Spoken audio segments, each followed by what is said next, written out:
New style incoming, and then I'm gonna let my hair rest for a bit, but I had it in a bun and this is what we're looking like. We're gonna wash, refresh, and then come back and start the styling process. And we are back, freshly showered. I'm a little bit tired because I showered at the end of a long day, but we are ready to go with the styling. Now, I was going to use the gel and cream, but I had used that the other day for the last style I did, and when I went to shampoo it, I found that it made my hair so incredibly drying that even with lots of conditioner in, I was struggling. So I decided I was going to use the leave-in cream instead. It takes longer to dry, but it does a much better job for what I want to do. The first step here was resectioning my hair in what I wanted to do. So I went ahead and took down my sections. They're still pretty detangled. I was trying to keep them really, really stretched out, and that made parting the hair so much easier than normal. Once I had finished parting, it was time to just go ahead and throw the rest of my hair up in a bun here so that it would stay out of the way while I went ahead and completed my next little section. Then I went ahead and two-strand twisted the front to kind of keep it wet, so hopefully when I came to blow dry, it wouldn't give me any difficulties. The next step was sectioning the back out, and that was a little bit tricky because I don't have my glasses on. So when I was looking in the mirror to try and do this, I discovered that while I could hold the mirror and see out of one eye, when I was holding the mirror and my other eye was being blocked, I was just struggling, and really I couldn't see anything. It was very blurry. I eventually managed, but it was a bit of a process. After I was finished parting, I threw the hair that I wasn't using back up in a little bun here, and the next step was priming for blow drying. So I went ahead and combed through it a little bit, and then I added the Design Essentials Blow Dry Primer on top just to get it a little bit of heat protection here. I really do love how this product smells. I do want to add also that I do have leave-in conditioner in my hair. It's not just shampooed with nothing else. I shampooed, leave-in conditioner, all that good stuff, and then I put the blow dry primer on top. It was then time to blow dry. Look, I am by no means a blow dry professional. I'm just a girl with a paddle brush and an old hair dryer who is doing her best. Plus my hair really doesn't want to straighten out. Maybe if I had something like the Rev Air, it would be different. But yeah, this is me just trying my best. Eventually I figured out a technique that worked, which was to hold the hair that was dangling underneath the brush while I was going. And in later sections, you'll see I actually blow dried the both sides of my hair instead of just one side, which sounds like it would be much better because we're getting the drying happening from both sides. But, you know, my first time through, I was struggling a bit because I really haven't used any kind of heat styling tools for the last few years. And the last time I did get my hair blow dried, I had a lot of help. It was my mom that helped me. I was not doing it myself. So doing it myself, I am struggling, as you can see, but I eventually got it to where it was blow dried enough that I was able to accomplish what I wanted, because really what I wanted here was to have my braids just not shrink up. And as much as I love my braids when they're in their natural state, I wanted some braids that were just going to retain their full length for the fantasy style that I'm going to be doing. Here you see me just adding a few drops of some serum into my hair because I can't do oils in my hair, but I can do a little bit of serum. That made it much easier to just comb through, make it very smooth, manageable, and then I was ready to start braiding. I decided to go ahead and add some gold ribbon into my hair, again for that fantasy look. So I measured it out, cut it, ended up not having enough, and then I had to get the old one, which was a little bit old looking because I had previously used it to braid before and I didn't have a nice fresh ribbon. But you know what? In the end, it's going to be all intertwined with my braid anyway, so it really looked nice.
And as you can see, I basically just repeated the blow drying process for the front parts.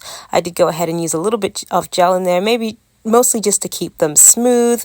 These sections are a little bit damaged because I used sun in, and so it's harder to get these to do what I want. Next time I will make sure I get things professionally highlighted, and meanwhile I'm just waiting for the damage to grow out, because the professionally highlighted parts of my hair behave beautifully. It's just the parts that I damaged myself that are a little bit tricky. But anyway, I finished blowing out and doing all the braiding that I wanted to do, so now it's time to just blow dry this section. I went ahead and did the cream, this leave-in cream. I just love how it smells, and it gives my hair a nice hold without feeling crunchy like the gel and without drying it out. I didn't want to go through having to struggle while shampooing and detangling in the shower like I did after I used the gel and cream before. So after I put all that in, it was time to just blow dry this, but not blow out, just blow dry.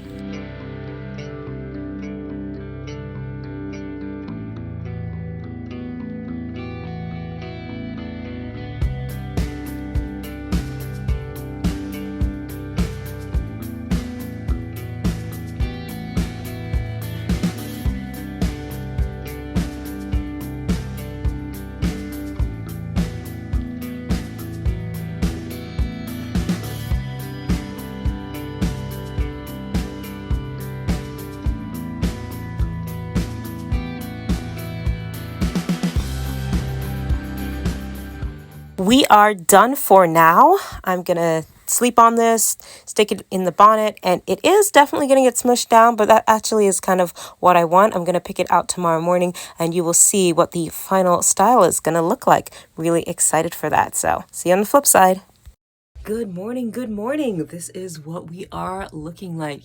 You can see that the curls kind of matted together on this side a little bit, and I think it's because of how I was sleeping, but that is okay. I can always fluff it out again once it is in the puff. So we are going to now put this in the puff, and just got this idea from how to do this from Curly Bevy. We're going to be using this scarf instead of a shoelace string, because she said shoelace strings give her migraines, and I get migraines and I don't want to get them. So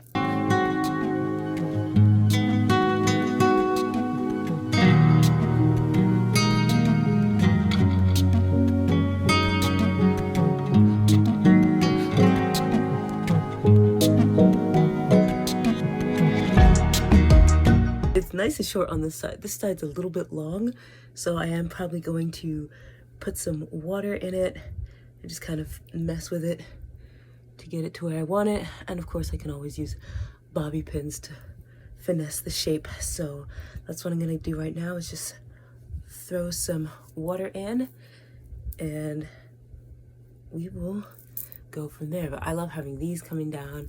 I love the two braids. I love this. So this is where we're at for right now. Still have more to go, but I added more water to the puff, fluffed it out, and yeah, I am loving how it is looking. Well, I forgot to film a proper update since I was so excited about getting my costume together and just spending time with friends. But here I am at the Ren Fair in my costume with my hair all done. And as you can see, it looks fabulous. I actually ended up winning second prize at a costume contest. I made a lot of the pieces myself, the armor pieces, the cape, what I was wearing, except for the pants and boots and small hair accessories and things like that. But everything else was made by yours truly, and I just had a fabulous time, and many people were stopping me and complimenting me on my outfit, which I was happy about.